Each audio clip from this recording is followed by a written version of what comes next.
ọpẹ́ o Priscilla ọmọ Ìyábọ̀ Òjó ti fẹ́ra kù ní Tanzania.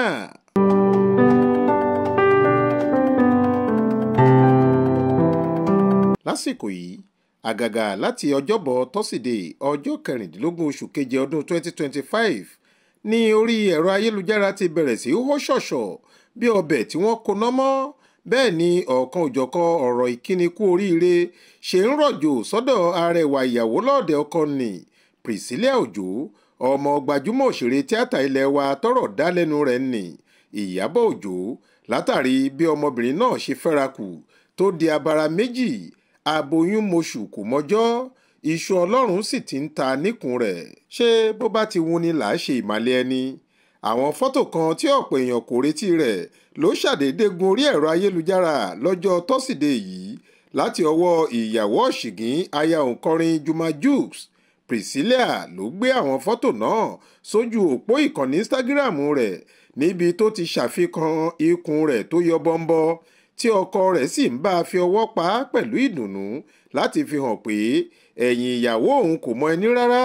bí Prissy ṣe ń délé ọkọ ni ọlẹ̀ ayọ̀ ń sọ níkùn rẹ̀ pẹ̀lú.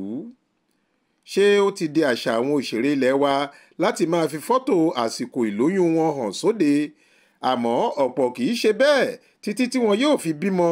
ó dìgbà tí ọmọ bá ké tí ìyá sì fọhùn kí wọ́n tó gbé fọ́tò ìkúnra wọn sóde.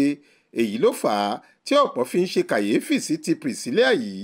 wọ́n ń béèrè bóyá ọmọbìnrin náà ti já lóòdù ọmọ tuntun fún ọkọ rẹ̀ lórílẹ̀‐èdè Tanzania tí wọ́n fẹ́ lọ ni, àbí ó sì ń retí ẹ̀bùn àtọ̀runwá náà ni.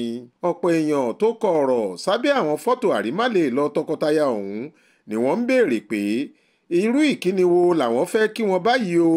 ṣé kí wọ́n kú ewu ọmọ tí wọ́n máa ń kí ẹni tó bá ṣẹ̀ṣẹ̀ bímọ tuntun ni, àbí kí wọ́n kú àsọ̀kalẹ̀ àǹfààní gẹ́gẹ́ bí wọ́n ṣe máa ń kí aláboyún?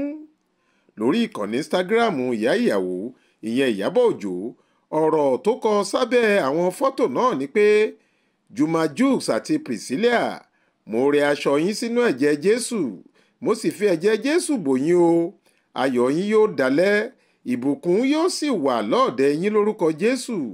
ẹ kú oríire o, mo ti fẹ́ di ìyá àgbà tó rẹwà jùlọ báyìí o. ṣá bí ọ̀ṣọ́ ọ̀rọ̀ òjò ni onírúurú ọ̀rọ̀ ìkíni kú oríire àti ìdáwọ́ ìdùnnú ń rọ́ wọlé sọ́dọ̀ Priscilla àti ìyá rẹ̀ títí di bá a ṣe ń sọ yìí. àwọn olólùfẹ́ wọn sì ń bá wọn dúpẹ́ lọ́wọ́ Ọlọ́run fún ẹ̀bùn ọ̀fẹ́ tí Ọlọ́run pèsè rẹ̀ fún wọn.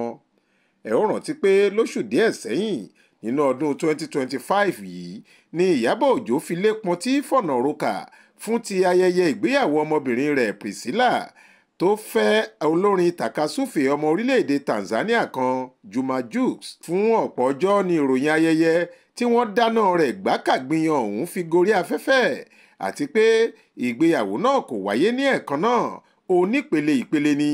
bí wọ́n ṣe ń parí ayẹyẹ kan ní Tanzania ni wọ́n ń dáná míì ní Nàìjíríà kí wọ́n tó lọ ṣe àṣekágbá rẹ̀ láwọn orílẹ̀-èdè ìlú òyìnbó kan lẹ́yìn náà.